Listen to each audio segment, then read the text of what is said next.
attendre quelques 2 à 3 minutes, mais on ne peut pas attendre plus de cela parce que on risque de perdre beaucoup de temps.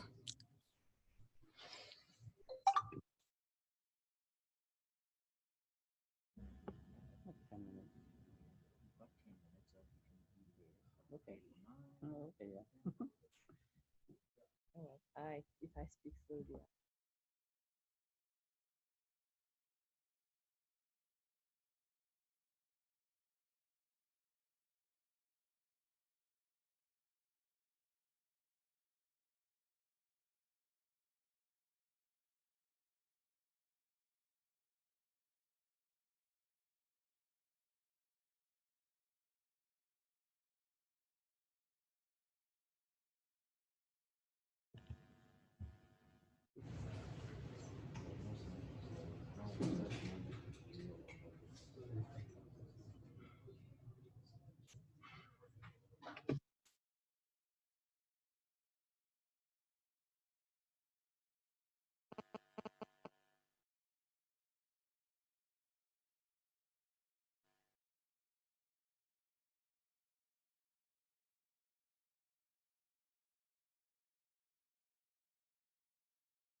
Je viens d'attendre 2 minutes, maintenant c'est 6 minutes après 9 heures, on peut commencer.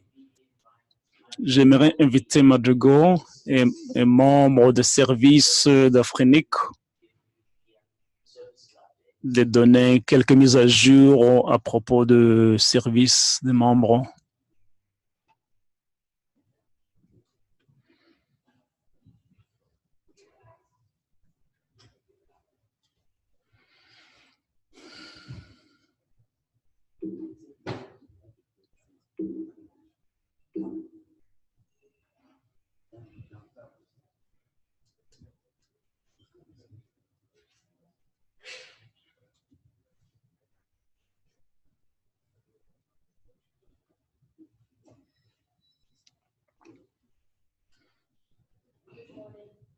Bonjour à tous.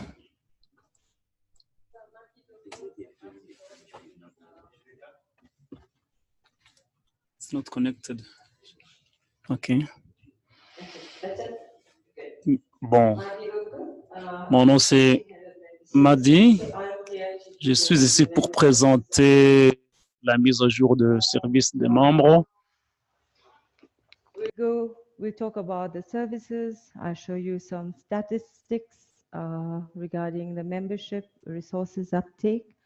And we'll also talk about some other recommendations that the member services staff have to offer to our members.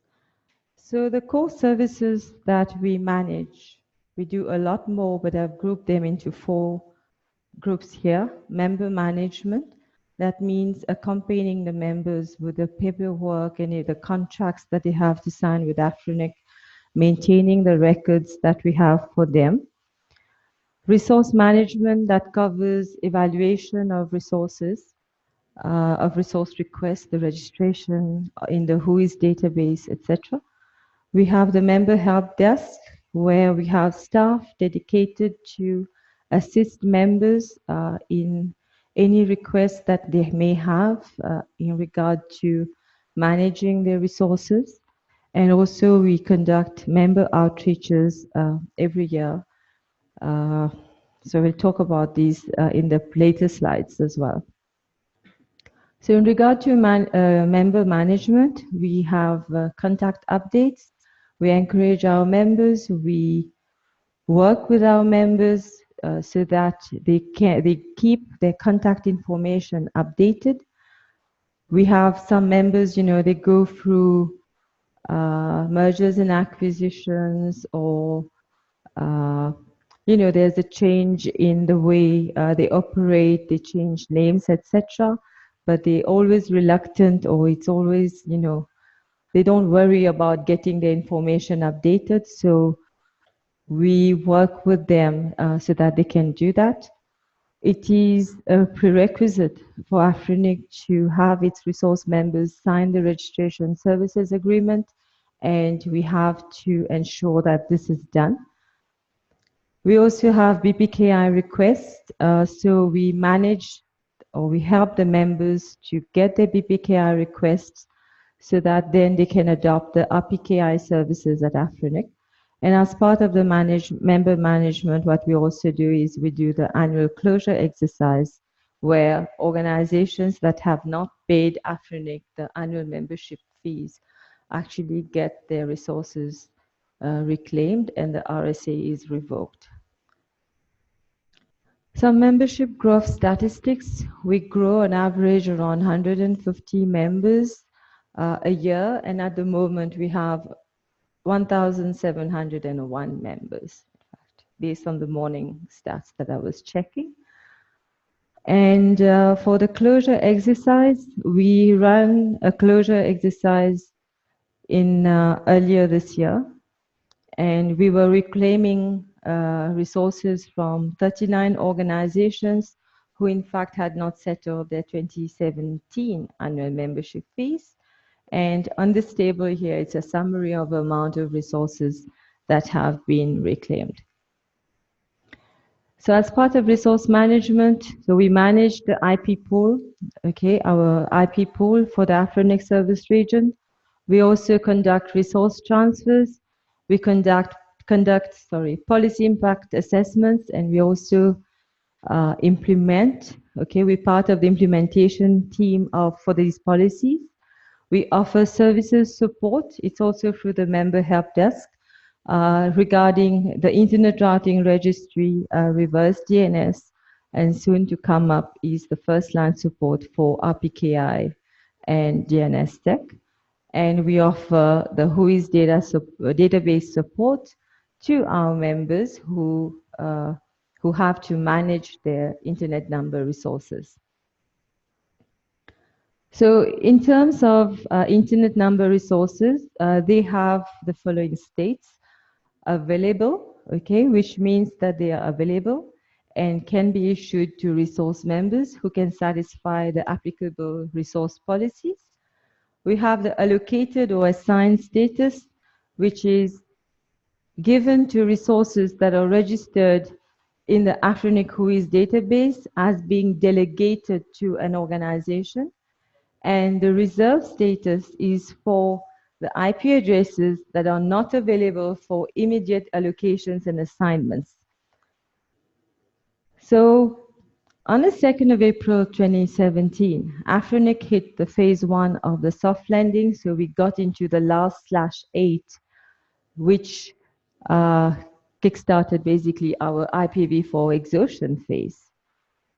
Last year, we had about 8 million of IPv4 resources available until phase 2. And this year, the number has considerably reduced, and we have roughly 3.1 million of IPv4 available until we kickstart the phase 2. Phase 2 is when AFRINIC has only 1 million of IP addresses available, okay? And then the rules change as per the policy. So I spoke about the reserved status. So some statistics regarding reservations. We have policy reservations. So we have about 1 million. Okay, 1 million is a reservation in the last /8. Okay, so for unknown use as at the moment. Okay, and then we have 2/16s that are reserved for the internet exchange points. And then the 472,000 IPv4 addresses that are reserved are actually awaiting. They are a result of returns and reclamations, voluntary returns and resource reclamations in the closure process. And they have to be cleaned up, quarantined, cleaned up, and then they will be recycled into the available state once we satisfied that they can be recycled. So yeah, the projection is we'll be hitting phase 2 of the soft landing later this year.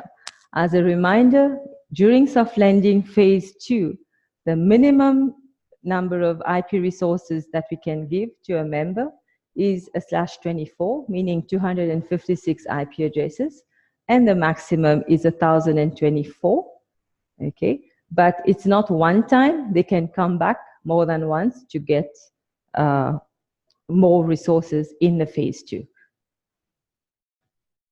So we've covered this. And yep, so this is a map actually showing the statistics of our allocations and, you know, the concentration of the IP addresses in our region. So the lighter it is, the less IP resources they have. And these are like basically the countries in our service region.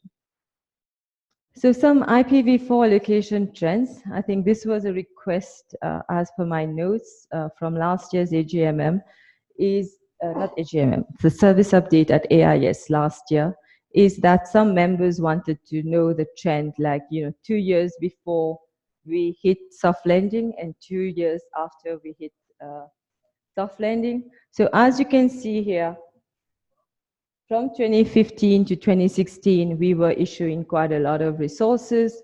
When we hit soft landing, because soft landing phase 1 has some restrictions, then the amount of resources that we could issue, that we issued, decreased.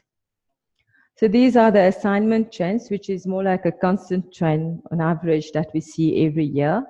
In regard to IPv6, well, a regular number of members come every year to get their IPv6.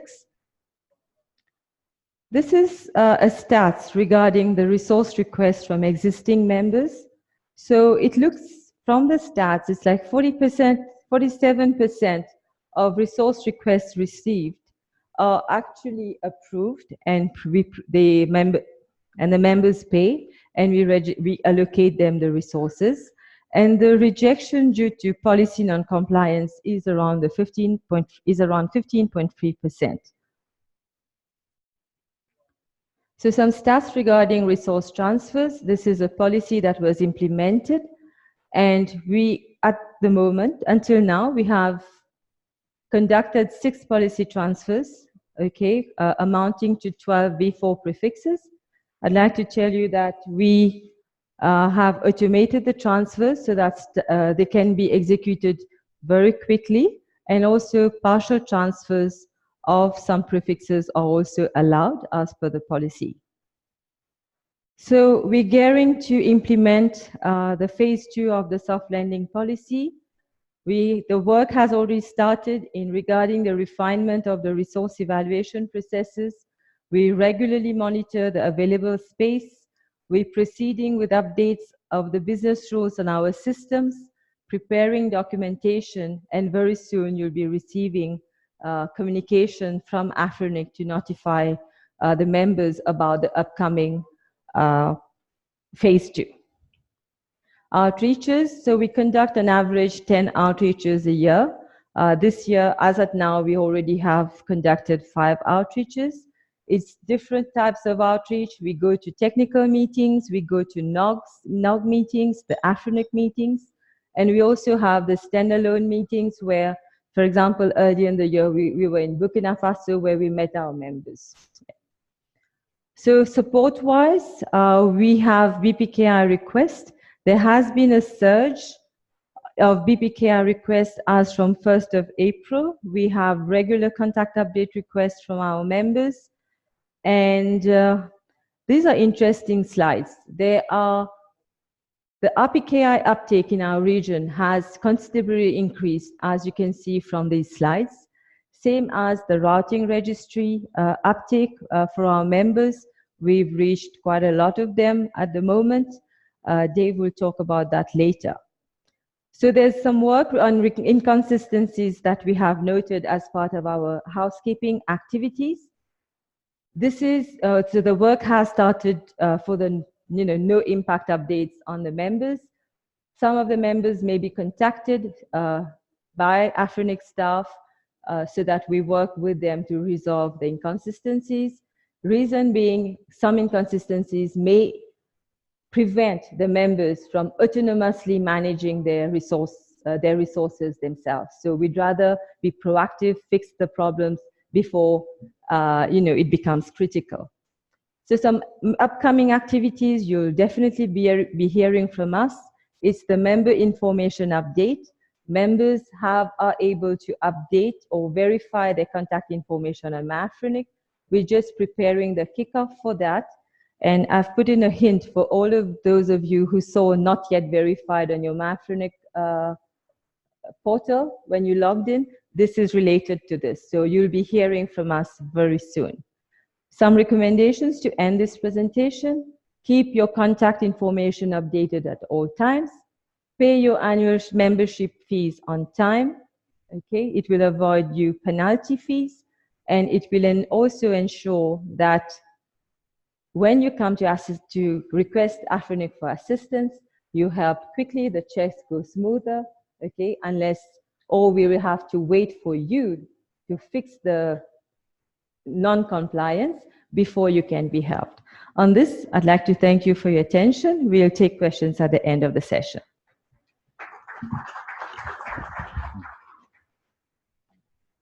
Thank you very much, Madhvi. Okay, next I would like to invite Dev Jr. from the Registration Services team to give us a presentation on the Internet Routing Registry, the IRR. Over to you, Dev.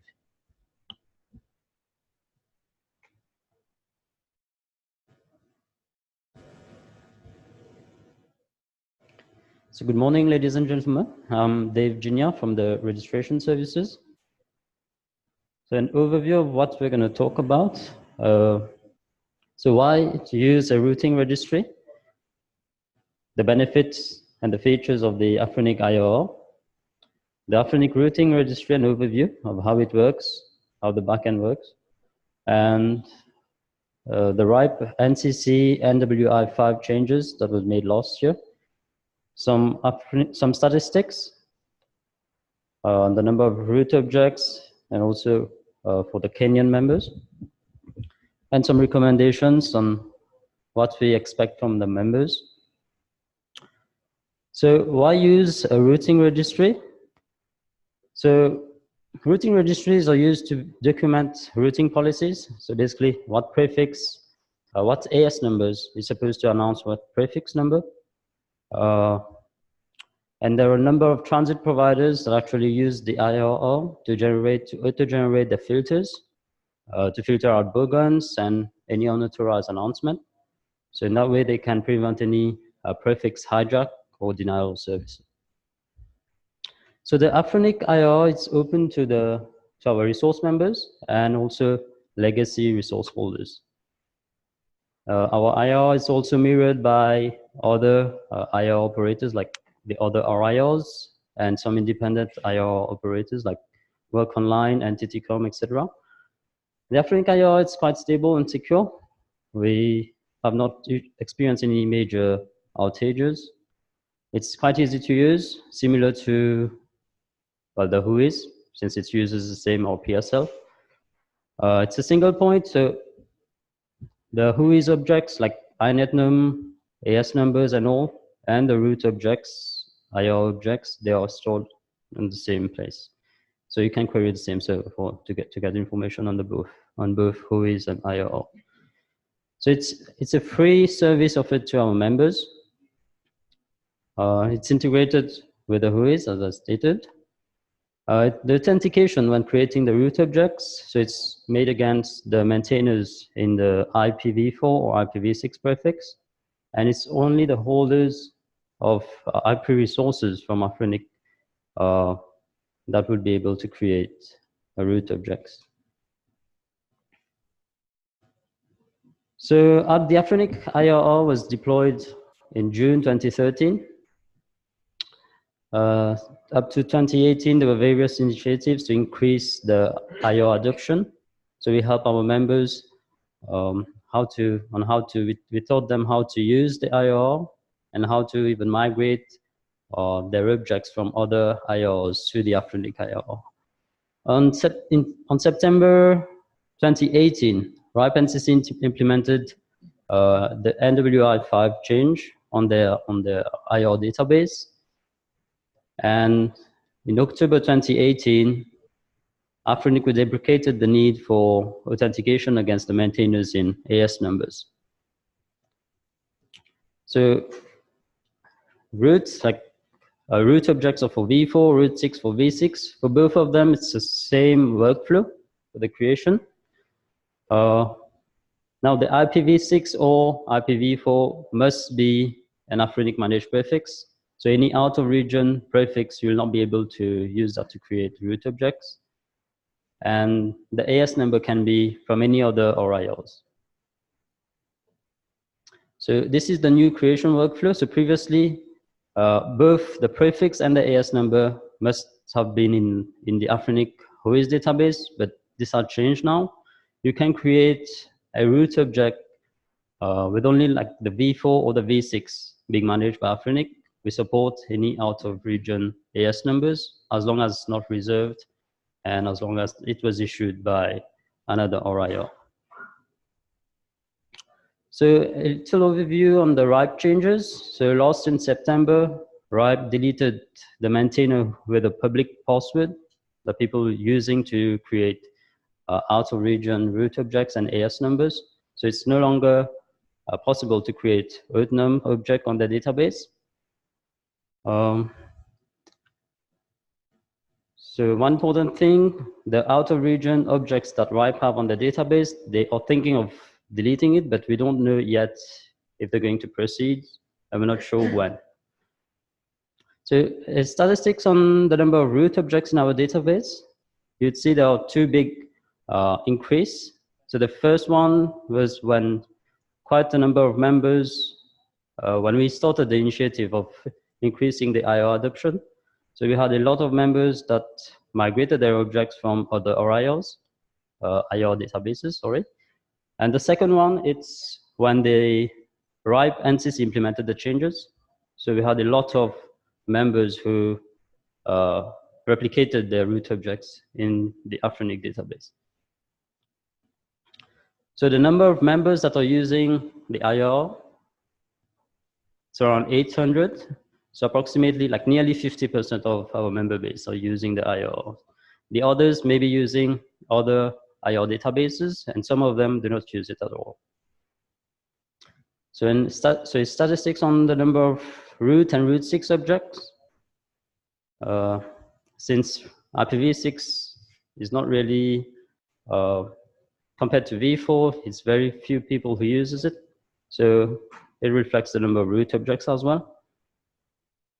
An overview of Ugandan members, how they are using the IR. So you have 8% of the members, Ugandan members, who are actually not using the IR database. There are 45 that are still using RIPE NCC, and the rest are using both AFRINIC IR and the RIPE IR. So those who have migrated or replicated their object from RIPE to AFRINIC, they have not yet cleaned the RIPE IR database, so they still have their root object sitting there. So for the IR adoptions, during our outreaches, we do trainings, we do boot camps, we assist members during face-to-face consultations. So basically encourage the resource members to clean up the various registries with their root objects and to use only the AFRINIC IR database. Some recommendations, as Madhvi stated earlier, to keep your contact details updated and to keep your maintainer password safe and up to date, right? If you hold any resources from AFRINIC, have your root objects on the AFRINIC IR database, since it's free for you, like for the members. To migrate any objects from other IR databases to AFRINIC, to avoid being filtered if the other IRs are doing some kind of housekeeping. And to inform us if ever your upstream are not using AFRINIC IR database to do the filtering. So thank you very much for your attention. If there's any question, we'll do that at the end of the presentation. Thank you very much, Dev. Next, we have Simon Seruyunda from the Applications Development Team to speak about who is and RDAP. Simon's our database manager.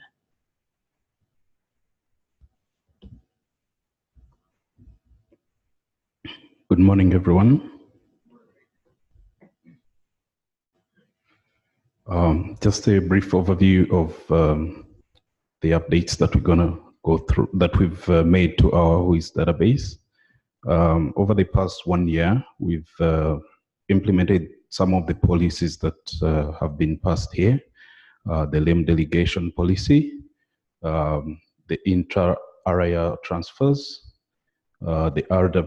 We had some RDAP alignment with the other areas that we had to do, and restriction of minority space direction. This is a feature that we have on our WHOIS that was causing us some problems. And of course, as you all know, last year when RIPE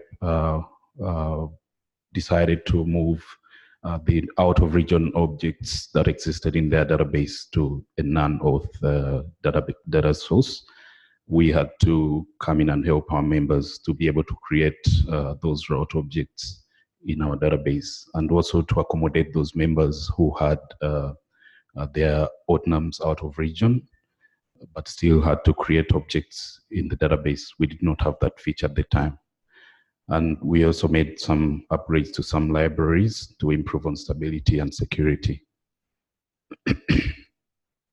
Going into a few details, if you look at the LEM delegation, at the time of implementation, we had 39,814 objects that had LEM delegations. Today, that number has reduced by 64%. Right now, we stand at 14,296 objects, which is a very big improvement.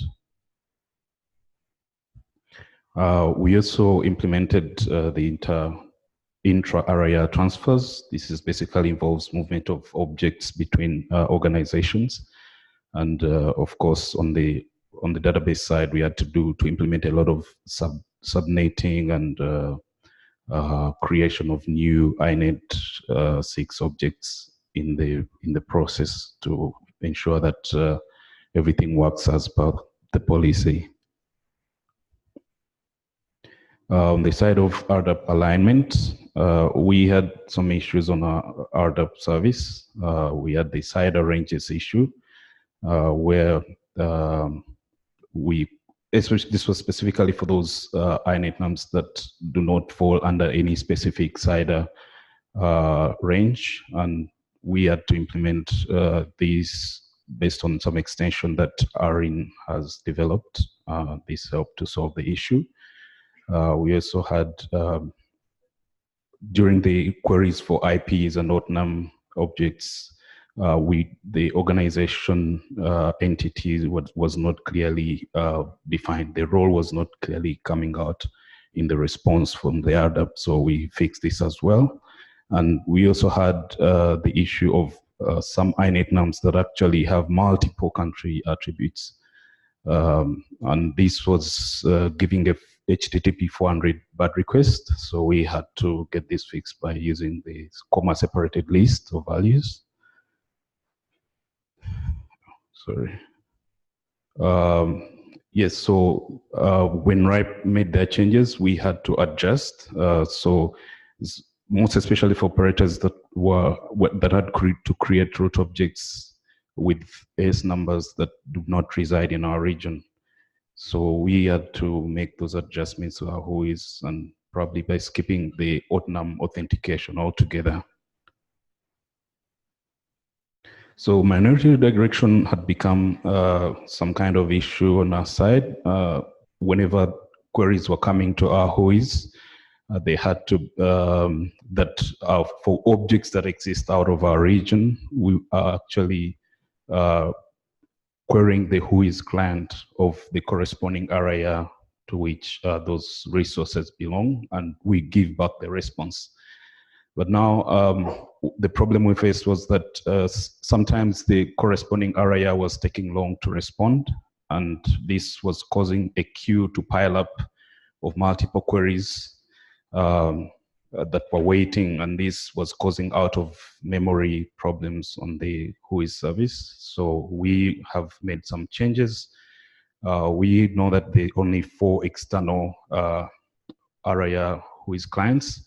So we're using these to control how we actually query those ARIAs. So we're sending one, there's only one thread per specific ARIA, one client per specific ARIA, and we do not allow any other request to come through until the existing request has been responded to. So thereby we avoid the whole queuing up and eating up of memory. Yes, so we also had some library updates, as I said earlier, to the bouncy castle, more specifically, which we use for the implementation of RX509 and PGP. And that's it for the updates. As you may be aware, in January 2017, we depreciated the MD5 and crypt authentication or hashing functions for use in the maintainer objects. This is because they're not very secure, they're easy to crack, and they pose a very high risk to our membership. So we depreciated these in favor of bcrypt. But as of now, out of the 378 maintainers and IRTs, there's only 800 that are protected by bcrypt, which is approximately 21%. And as you can see, that 75% of the objects are still protected by MD5 only. Now, MD5 is a very insecure and easy to crack hashing function. It's easy to build rainbow tables and or to brute force. So we encouraging our members to switch to use bcrypt. Right now, it's not actually possible to update your objects.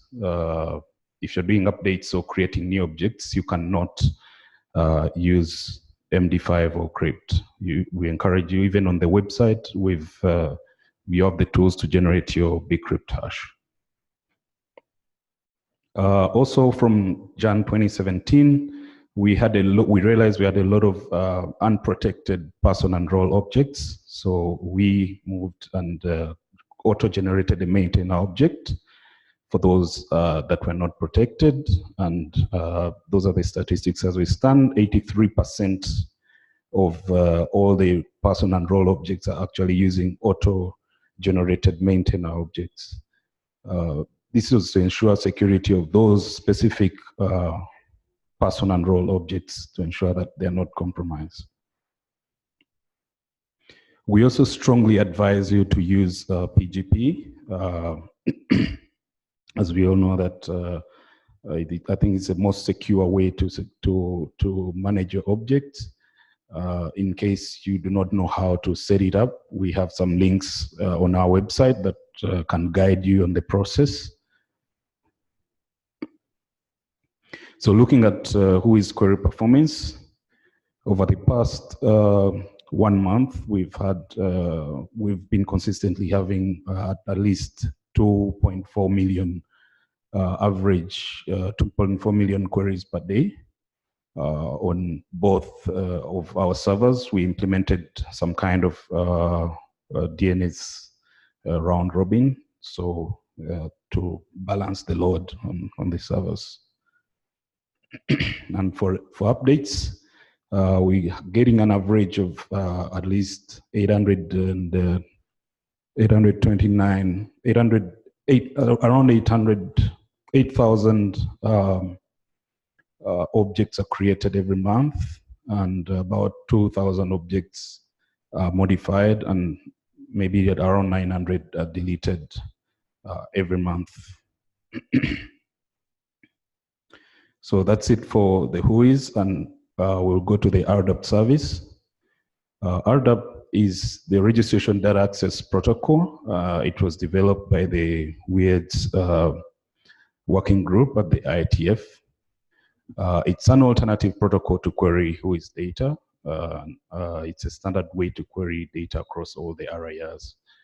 We had this problem because different areas have different options or query options, and it's not standard across. So RDAP helps to cut across all that, and it has a redirection mechanism. So whereas we're suffering on the other side, on the WHOIS side with threads, on RDAP, we don't need to suffer with all that. So it's very nice. So WHOIS has an RDAP service, and that's the URL. How to use the RDAP, for those who may not know how to use it. If you want to query IP networks, you use the RDAP URL, which is rdap.afrinic.net/rdap/IP/ the prefix that you want to query and the prefix length. That goes for both v4 and v6. So for AS numbers, still you use the URL /OTNUM/ the OTNUM or AS number that you're trying to query. For reverse DNS, still you use the RDAP URL /domain/the RDNS object key. And for entities, these can be person objects or role objects or the organization object. You use RDAP URL /entity/ the nick handle or org handle of the object. So there's some clients that you can use on the command line. There's a client called nicinfo. This was developed by ARIN, and it's open source. You can use it to send your RDAP queries, or you can use Curl or the web browser itself. So RDAP has its own redirection mechanism. When you query when you query the AFRINIC RDAP for a resource that resides out of our region, we basically respond with an HTTP 301, which also includes the correct location of the RDAP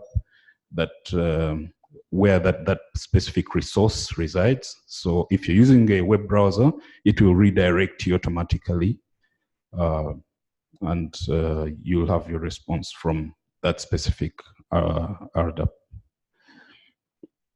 Performance, we're basically getting an average of 70,000 queries per day on our RDAP service, and sometimes we get a few spikes.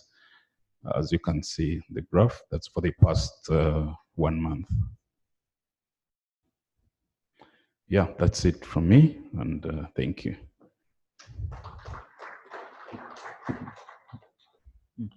Thank you very much, Simon. We'll take questions after the last presentation.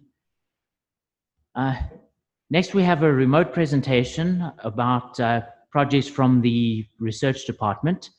Amrish Pokir, the R&I manager, research and innovation manager, has a video presentation. So please, could we play the video? Good morning, everyone. My name is Amrish Pokir. I work as the research manager at AFRINIC. I'm going to present.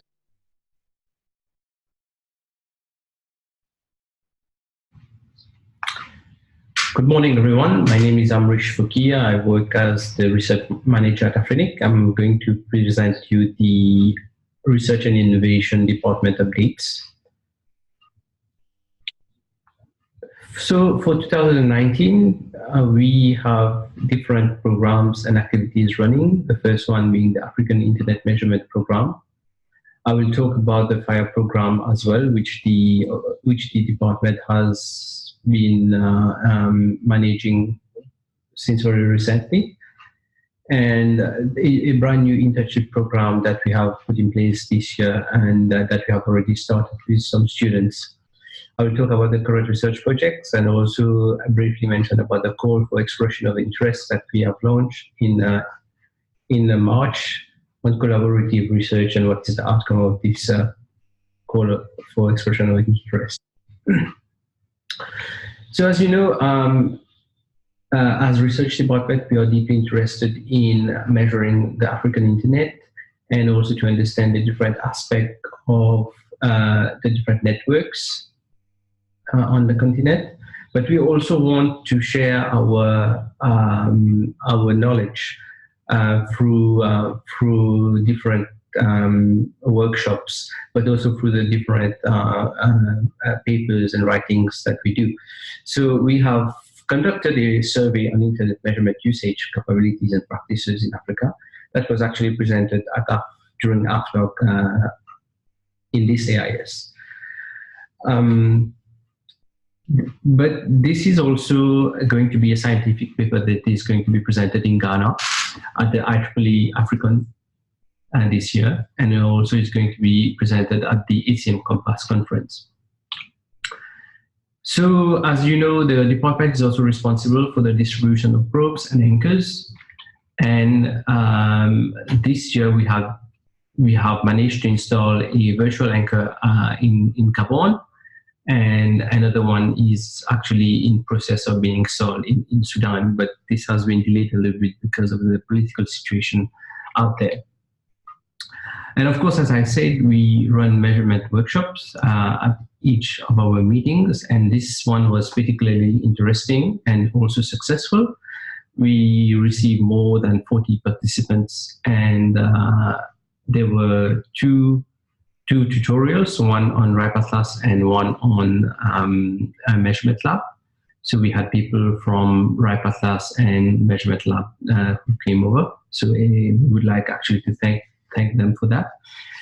And we also had a preparation for the DNS measurement hackathon during that workshop.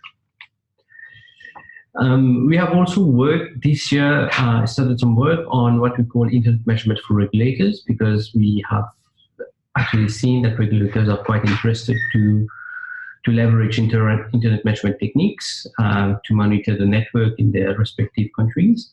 So there was a presentation at the AFGWG this year on measurement.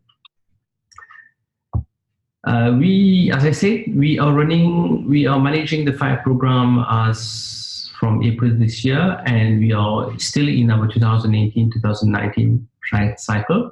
Regarding the grants, so there was 106 submissions from 17 different countries back in 2018, and the winners received between 11,000 and 15,000 US dollars. So currently we are sponsoring 5 different projects.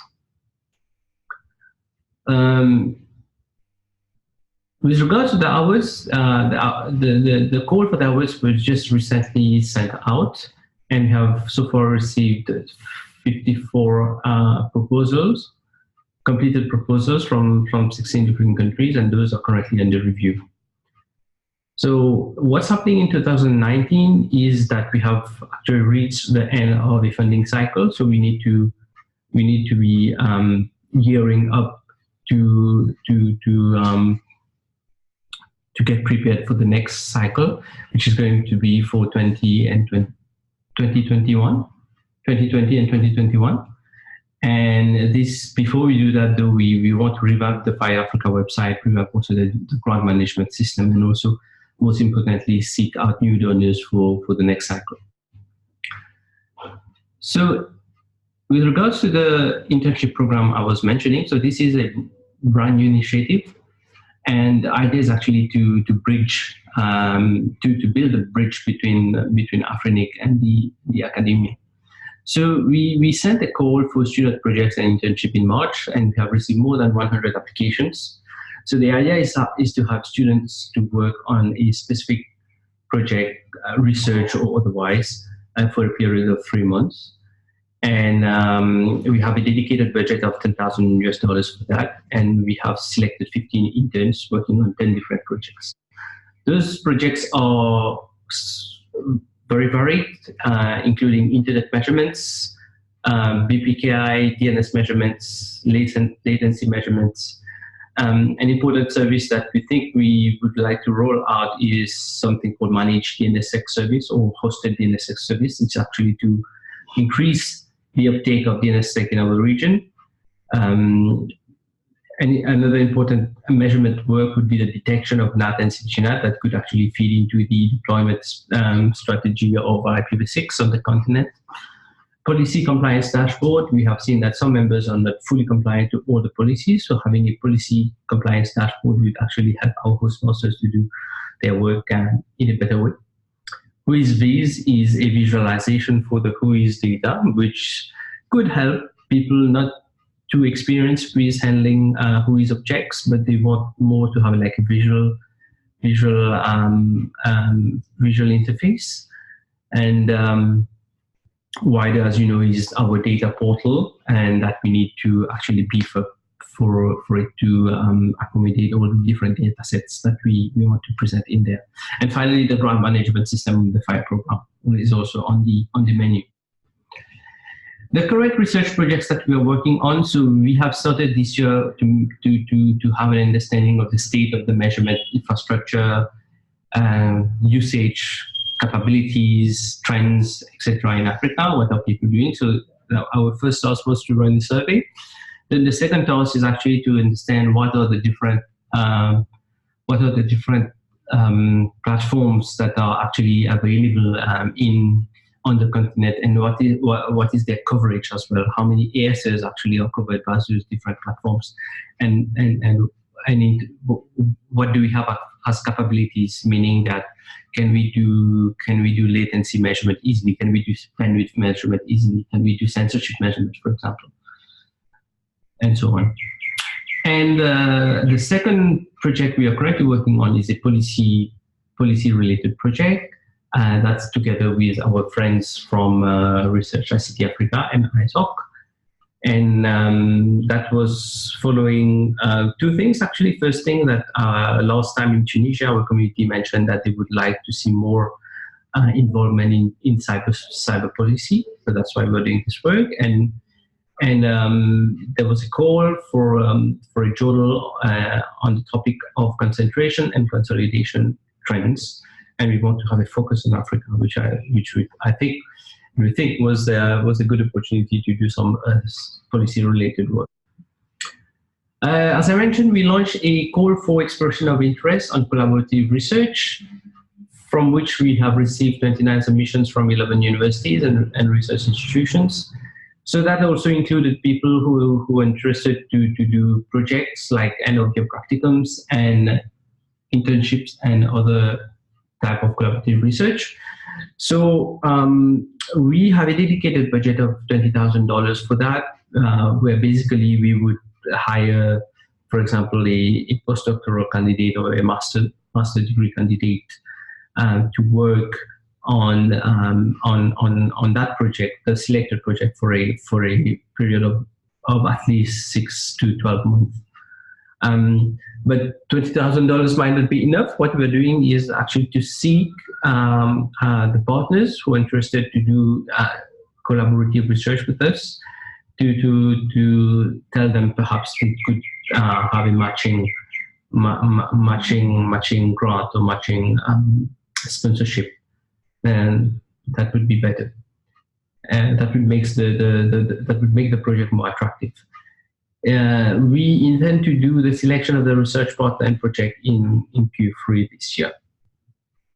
That's it for me. That's it for the updates for the research department. I thank you, and I'm online for any questions. Thank you.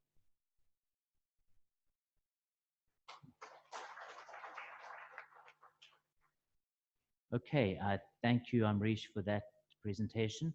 We'll take questions at the end of the session. And we have one remaining presentation in this session, and that is from Mukam Taman, the head of capacity building. He's going to speak about current initiatives in the capacity building department.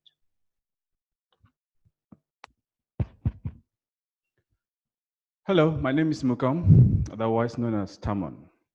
I come from Cameroon, and we must have invented what would passed as the most passive-aggressive greeting in the world. And it goes something like this.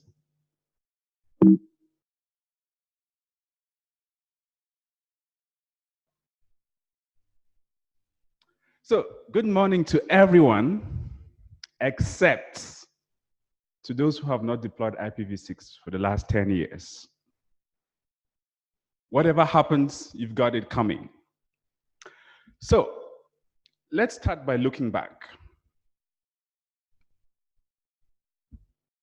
So, in 2009, we set out to increase not just the accessibility, but the quality of training, specifically around IPv6 around the continent.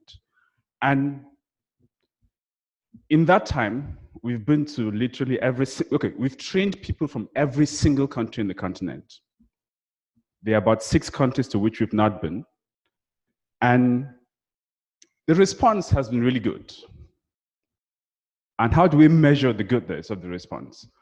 At the end of every workshop, we've got what we call a Net Promoter Score, where we ask people to, it's a very standardized measurement technique. We say, how likely are you going to recommend our training based upon your experience?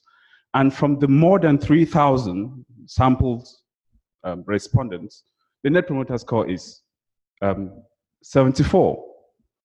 The range, of course, is -100 to 100. But also, for managers, that's our Net Promoter Score for managers training.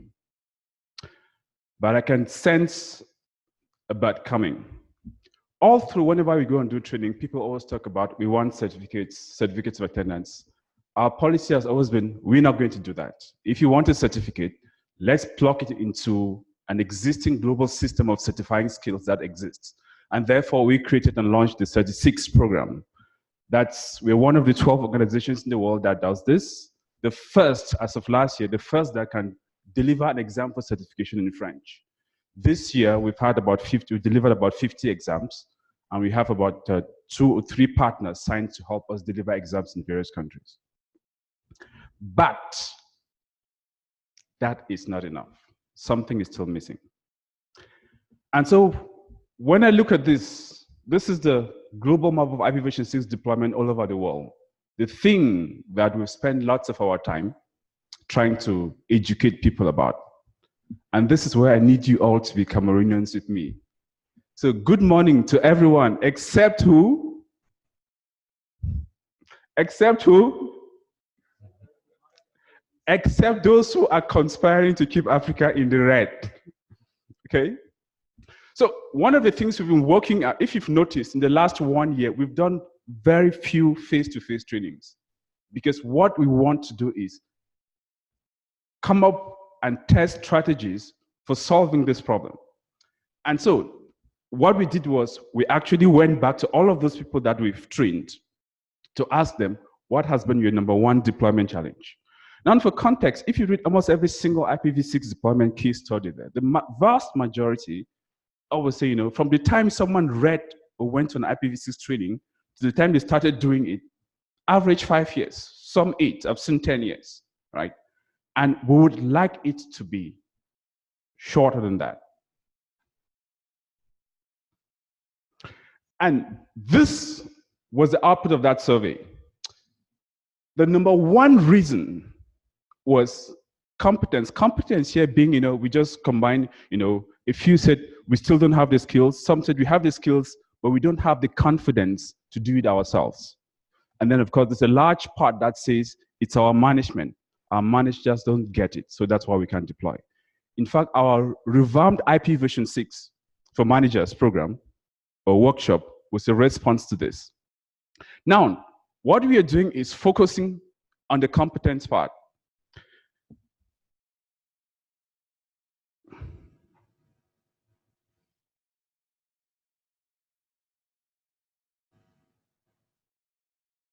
So this is an example of a message that once in a while, we used to get this at the end of our trainings. Someone who would say, hey, after our training, this is what I've done with respect to V6. I've gotten it deployed. Now, this was participant in one of our trainings in South Africa. That's 2016. He had a proof of concept using Hurricane Electric Tunnel, because at the time, none of its operators was able to use IPv6. Fast forward to 2018, he was able to get 12 peers within South Africa and move from tunneled V6 to full native V6 in their company. And so we thought, now, this is from proof of concept to full deployment, 2 years. How can we shorten this, right? How do we make that from the curiosity to the deployment shorter? So we have a couple of offerings, and it's an interconnected system of activities that we do within the department. Of course, we will still continue to do training, not just in the format you're used to receiving, because training allows people to master the concepts and the principles. Now we are adding a deployment operations help desk, where we've got a step-by-step guidance through an interactive video conference, one-on-one. And for the second year now, we have what we call deployathons. And a deployathon is a live event that is focused on doing rather than training. And so we launched the first one in Dakar last year. So that's what a help desk session looks like.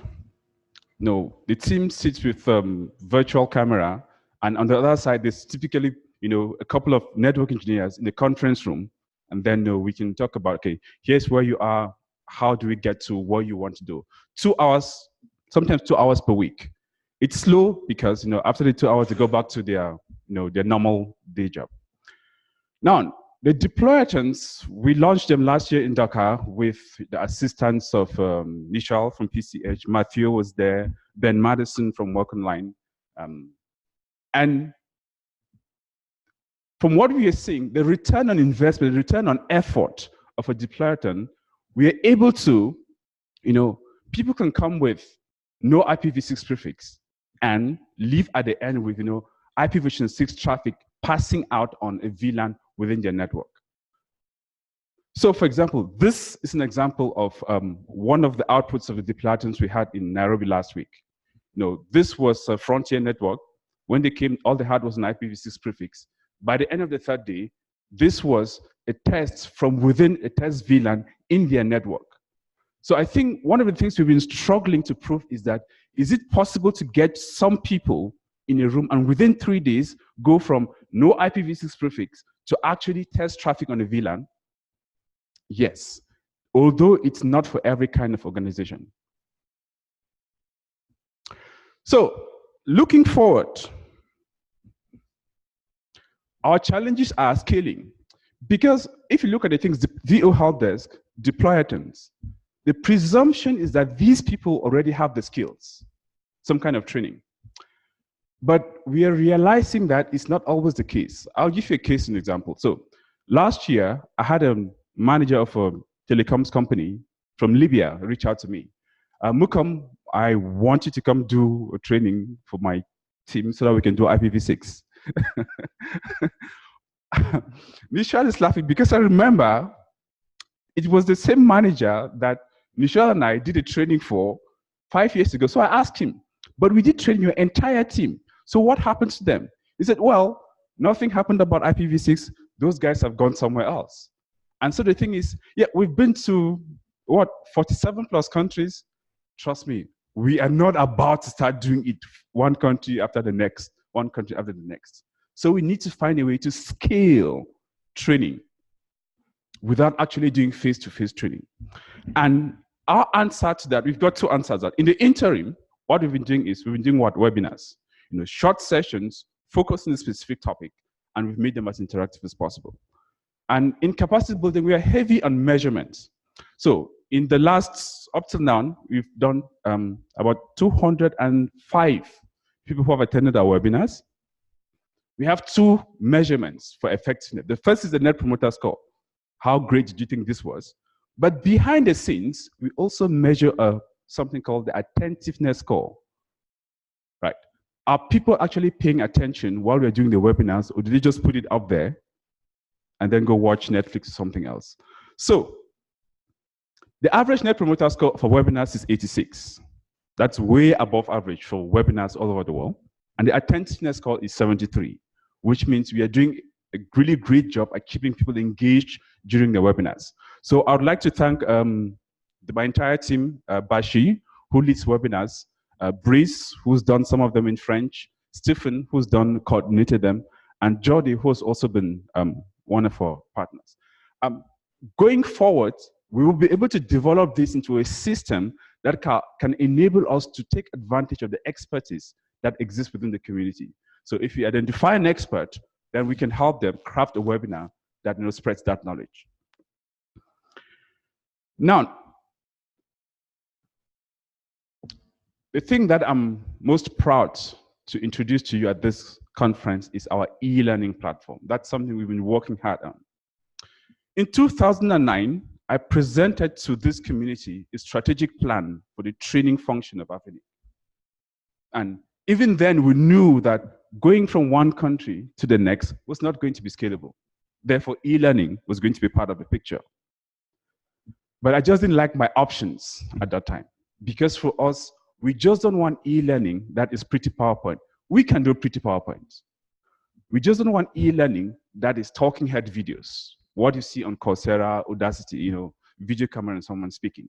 We wanted to craft something from the ground up that engages the learner literally every 30 seconds. And that's what this does. So I would like to thank our instructional designer, our instructional experience designer, who's worked tremendously hard on this, and all the training team, Bryce, Stephen, particularly Bryce and Stephen, and Bashi. So if you go to this website right now, elearning.afrinic.net, you can register to take, we have 4 modules that are ready to take right now. Now, the registration process, there's 2 things we're trying to accomplish. We have created the capability to take a mundane topic and come up with some really interesting, interactive learning experience. But the question is, there's 1 million possible things we could be teaching. What do you, the community, want us to focus on? So if you go to the registration form, you'll find that as you're registering, we ask you, these are the possible things we could work on.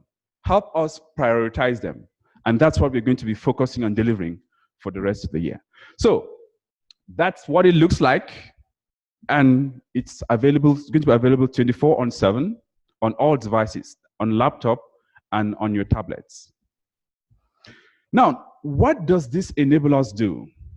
Now, it simply means that even if we choose to resume face-to-face trainings, we can elevate the quality. So we will never go to a country and do basic IPv6 training. It also means that within this community, whether it be the AFNOX, the Africa cert, for example, if you got good content, we can help convert that to some of the best e-learning engagements in the world. And building upon that, we're going to introduce what we call our Certified Community Trainer Program, where we train people who can deliver what we call AFRINIC X workshops. Like, we've got the content, we give you the teaching methodology, we deploy a process that helps you do more training in more countries. And then finally, for universities, right, we were able to, we call the Universities Connect program, where universities can offer these courses to their students. And now, remember that we have a certification platform. So after this, for those who are interested, you could then go in and take in a certification. Now, this is a classic challenge, be it between creating strategy and execution it, or learning and doing. In theory, we expect that it's a fair battle, right? Equal and opposite forces. But in reality, it looks something like that. It is an unfair battle. All of what we've been doing in the last 2 years, most of what we'll be doing in the next 2 to 3 to 4 years, is about evening the playing ground, whether through help desk, whether through deployathons, whether through training some managers, also whether through our IPv6 program for governments, where we are trying to help governments as one of the biggest consumers of internet services in the country to actually start by deploying IPv6. Because what governments do pretty much everywhere in the world is, oh, you create a task force, create a website, don't deploy IPv6 and then go telling everyone, oh, you guys deploy IPv6. We're trying to turn that on its head. And for this year, we're trying to work, we've selected 5 countries, 5 governments that we're trying to work with. The government should lead by example. And again, we'll be there to help them step by step. So I'm going to end my presentation with some words of encouragement from, not just from a South African speaker called Vusi Thembakwayo, I think. He says, if you feel underutilized and unappreciated, try imagine your life as Microsoft Excel. And I will add, try imagining your life as IPv6. Thank you very much.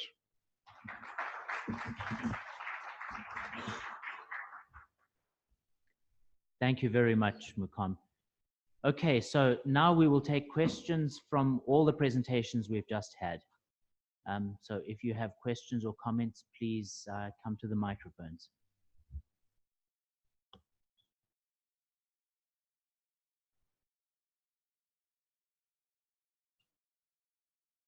Okay, we start there. Please state your name and your brief comment.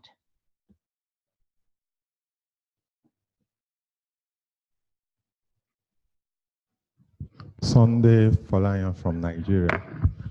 Great presentation from Mukom. I like the e-learning system.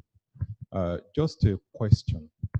Will it be very difficult to put some statistics on the homepage of the e-learning platform? It would be good to see how many students are enrolled, how many modules are available on offer, how many courses have been completed by those who took them. It will serve as motivation for those who come to the site. Thank you.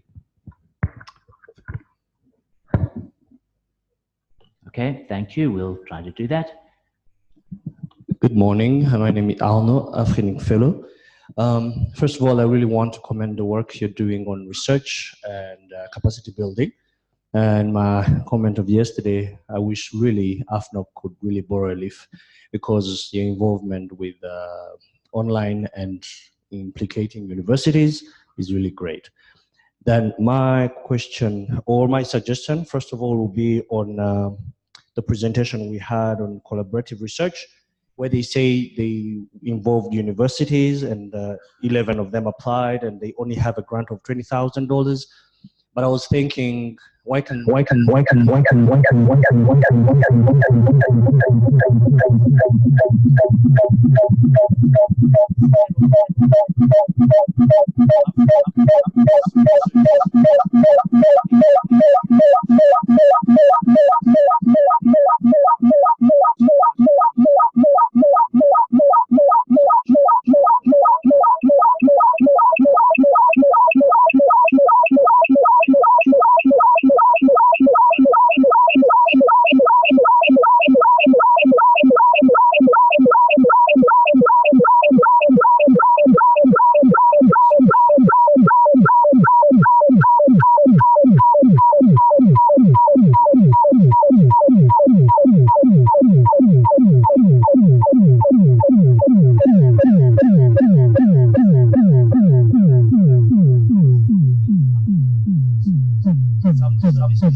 Question. Remember, it's a survey. shocking, but people lie in service. And one of the things that has helped us to detect that lying is our help desk. So for example, one of the things I hear, particularly from managers, from executives who sit on stages like this, they say, customers not asking for it. I won't name the country, but I know there's a huge, big operator in that country where one of their CTOs has stood at a conference and said, no, customers are not asking for it. But I know that my team and I, we've sent them 10 requests from large university networks saying, we want IPv6. And the response after 3 months, we are thinking about it, maybe for next year. You understand? So that's what the research says, but the help desk and the deployers and our experience on the ground is going to say, okay, it's not always true. And that's why we see our program for governments and the IPv6 for managers is going to help, from a business perspective, why should you do this and what are the implications? That's our strategy there, yeah. Okay. Thank you. Do we have Amrish online? Yes, Alan. Okay, so we can pass that suggestion on to him, maybe something to think about for next year. Okay, now I'm going to go to that side. If I understood, again, Mukon, thank you very much for your presentation. Always very, very charming. I understood the question from the other speaker in a different way. I think he's asking which services are not available if you don't have IPv6, right? Yeah. So let me give my answer to that. There are not that many. That's the reality. The problem is that more and more data centers from big service providers, like for example Facebook, are IPv6 only. What that means basically is that if you are using Facebook with IPv6, you get, let's say, 100% reliability. If you are using IPv4 to reach Facebook, you go through different NATs or translators, whatever you want to call, and you are getting up to 40% lower performance, okay? I think that's quite significant because it's almost like telling the people you will be almost having double speed or, let's say, perceived quality of service if you are using IPv6. I think that's maybe the best answer we can have today. Now, my reason to come to the mic, Mukam already said, I have been working in IPv6 training and deployment since basically '99. And one of the problems that I still find when I do trainings is there are many companies that provide trainings which are not having a real expertise behind. Expertise in terms of real deployment. So I think it's important to tell people that if they are getting trainings outside AFRINIC, they should double check that they are getting the correct knowledge, not getting lies and information that breaks their deployment. In general, one of the things that I have not seen your documents or your training since several years ago, but one of the things that I will strongly suggest you make a lot of emphasis is IPv6 is not the same as IPv4. If you have your mind set for IPv4, you are going to make it wrong, especially in terms of addressing plans. I like the idea of the deployathons, but if the people come without already an addressing plan which is good enough, and this may take many, many weeks to develop, they are going to get the prefix which is not the right one for the network. Yes, the policy allows them to change it later, but it could be better if you stress that first we need to make a good addressing plan before going to that, right? I don't know if you want to. Yeah. So the deployathon has different targets. Okay. There are some organizations who come and for the next 2 days, what they want is to do an address plan. So we help them make sure, we call it get the perfect one, and not just end at the perfect one, but we're trying to move them from doing address planning in Excel spreadsheets. And almost everyone will end up with a specific address plan in an IP address management system. Yeah. Good. Okay. And my last point, one of the things that I feel is missing in many parts of the world, even in Europe, is governments or big organizations, enterprise organizations like governments, they are the laggards in deploying IPv6. So we have many ISPs already doing IPv6 in almost every part of the world, but with governments, this is not the same. And I have been able last summer. I still cannot say which is the country because they don't allow me. But the country in Latin America, I have been able to demonstrate that they can connect with IPv6 only and IPv4 as a service 2,000 municipalities, and they have saved it for the first 5 years $300 million. Okay, so there are quite interesting incentives if you go in the right direction. I think that's dollars make important decisions, right? So I think that may be interesting. Thank you. Thank you. Okay, thank you, Jordi. Okay, so I'm closing the queues now. If you're not already in the microphone queue, it's too late. That means you, Nishal. 3 seconds late. Okay, fine. I'll let you. Okay, now from the center, please state your name and your comment or question. Okay, thanks. Morning. I'm Kakel from the Democratic Republic of the Congo, Machinani Hub Company. My question goes to Mr. Mukom. Thanks for your presentation. My first concern is about the contribution of your alumni in the new portal you have just launched, the e-learning platform. Did you have any contribution for your from alumni who previously undergone the IPv6 trainings in terms of the experiences based on the realities on the continent? And also the second is like, will you still have in the future like physical meetups apart from the e-learning aspect, so that maybe the progress of some countries will be evaluated on that? Thanks. Okay, should I answer? Okay, thank you very much for your question. So your first question, what was the input from the alumni? Now, one of the things we are big about in the capacity building is process. Every single workshop, like I said, we have more than 20,000 data points on everything from the quality of the presentations, the quality of the slides, was an instructor rude or kind and all of that. But also what more was missing. We use that every year to design the curriculum and improve the slides. That also went direct into the e-learning. But also it doesn't end there. The exact same approach is going to come to the e-learning. Every time we run a cohort, there's a feedback form, the output, which we'll now use to improve the next one. And it's not closed. So it's guaranteed. The one thing I can guarantee you that every year that you interact with any of the things we put out with, it will get better. And it will get better because it will come from suggestions from the people who have actually experienced it. Second around, would there be face-to-face? Yes, but it will not be basic level face-to-face. It's expensive for AFRINIC to send 2 trainers to a country. It's expensive. And from experience, because one of the things we did was we severely limit who can come to a training, because there's no use having a physiotherapist come to an IPv6 training.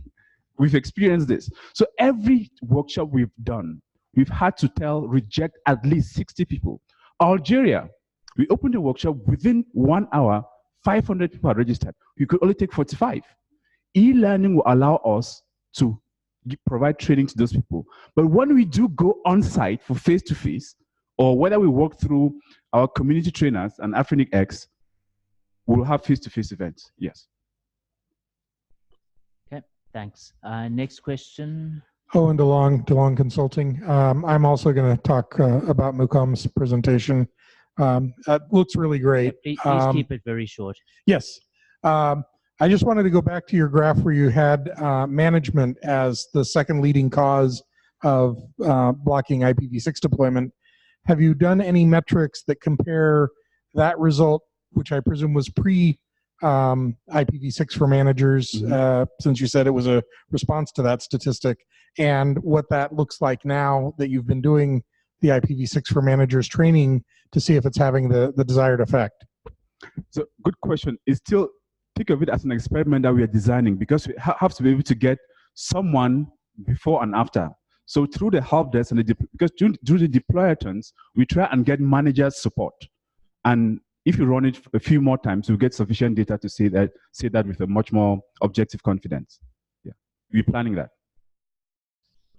Okay, thank you. Center microphone. Thank you. My name is Norman, AFRINIC fellow, and I come from Zimbabwe. I've got a question for Simon and another one for Tamon. My question for Simon is, you talked about deprecation of MD5, and I believe that a chain is as strong as this weakest link. How much effort have you put to make sure that the bcrypt or PGP is being implemented to your stakeholders? Has it been filtered down to other stakeholders to make sure that we don't have this the weakest link in the stakeholder chain? Then the question for Tamon is, you've talked about training of the deployment of IP version 6, and the numbers that you just highlighted are quite huge. But Africa still remains in red in terms of deployment. Have you done your research to see whether those who have been trained are still within Africa, or they are busy elsewhere in some parts of the world implementing application version 6 there? Maybe that's the problem, why you are still lagging behind. Thank you. And that will maybe help you to come up with another strategy. Oh, there's no strategy. Yeah. Hello? Oh. Yes. Thank you for the question. Well, when we depreciated the MD5 and crypt, we communicated to the members, and we've been helping. We even set up a tool on our website, so you cannot generate any more MD5 hashes. So whenever you come to do updates to your object, it will not accept you to do it unless you actually you change your hashing to bcrypt. So that's the mechanism we're using. But also, I think in the future we plan to probably do a massive campaign to maybe notify all members who are still using the MD5 to try and update their maintainer object with the bcrypt. Okay, a quick answer to your... Madhvi would also like to add to that. So just to add, since we detected the MD5 is not as secure, one of the first steps that was done is with all the MD5 hashes are hidden when the who is queried for the maintainers. That's one. And as part of the regular contact updates that we do, when members approach us to update their contact information, we also push them to update their maintainer passwords, and then that will enable them to adopt bcrypt at the same time. So we are reaching out to our members slowly but surely to get them adopt the new bcrypt with more secure bcrypt authentication for their passwords. Okay, quick response. Are those that we train still within the continent or not? Quite frankly, we don't have the reach to do that kind of research. But even if we did, it might not be a problem worth solving because it's outside of our circle of control. What we can do is create a system to replenish them, even if they choose to leave. And that's what we're doing with e-learnings, webinars, community trainers, and AFRINIC X workshops. Okay, thank you. Maimuna. Thank you, Alan. My name is Maimouna Jo. I'm from Senegal, and I would like to speak in French, if possible. She's going to speak in French. Good morning à tous. Good morning all. I would like to show all my thanks of Senegal, in particular for managers who got the training for IPv6 last year, and that one has helped us to determine the issue of blockage and how we can make things right. In Senegal, we did a training for 400 engineers who are able to deploy. We have many addresses IPv6 at the national. We have worked with many structures, with university, the government, the structure, and when we see up to now, we have only 2 ISPs which has deployed IPv6. This training it helped us to create a dialogue, and all these things it's done in a collaboration. We are trying to work with the regulators and the government and how we can have an impact. And 2 years or 3 years in maximum to have a real transitional IVP6. We thank so much Mukom, who came and he shared his own experience with all our team and the managers of highest level, and in those three days, and in the names of all Senegal people who were there last year, we thank you so much. And I want to salute for the certification in our culture today. If you're not certified, you're not qualified. The fact the opening that certification that say I'm certified with IPv6 is very important, and I encourage you to continue in that same line and to help us to take more time and do more trainings. Thank you so much.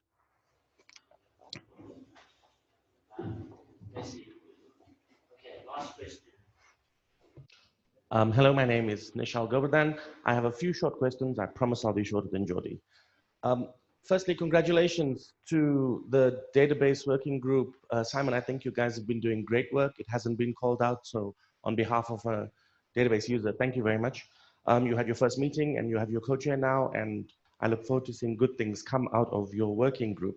I also want to congratulate you on the lane delegation policy. As a policy author, I found that I was in violation for some of the resources that I'm responsible for, and that was a good pointer to making your database better. So again, well done.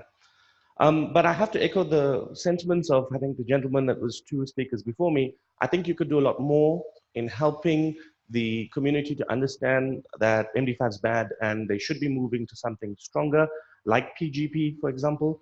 And my suggestion would be to reintroduce PGP key signing and maybe PGP tutorials the way that we used to do them at AFRINIC. And remember the last one happened in Yaoundé. I can't remember if there were more after that.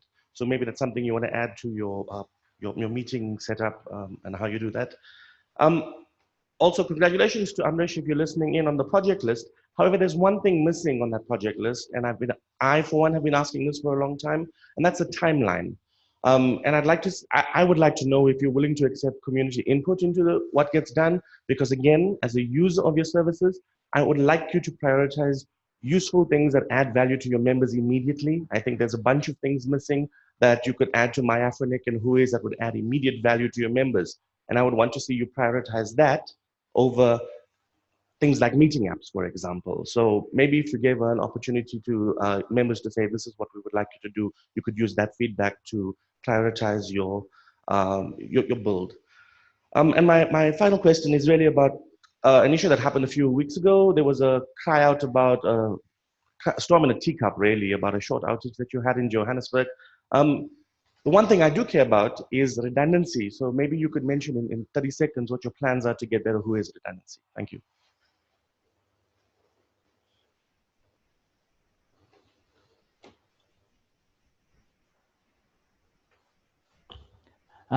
Thanks very much, Nishal. I think that we can use the database working group as a place to gather community input about which new features or changes are most important to our community. So we'll definitely try to do that. And regarding the outage, it's been on our work plan for a long time to improve our redundancy, and finally this year we're getting to it. We plan to have a second site as at least a warm standby. Previously it was only a cold standby. by the end of this year. So, you know, more details than that I can't share, but we certainly understand that it's important. And despite the 4 or 5 hours outage, we think we're still on track to get our 99.8% uptime this year. Thank you. Okay, thanks everybody. That brings us to the end of this session. I think next up we have a refreshment break, and then the AFRINIC AGMM will start at 11.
Ballots for the election can be picked up at the reception just outside. Please, yeah, just go outside and get the ballots for the election. Thank you.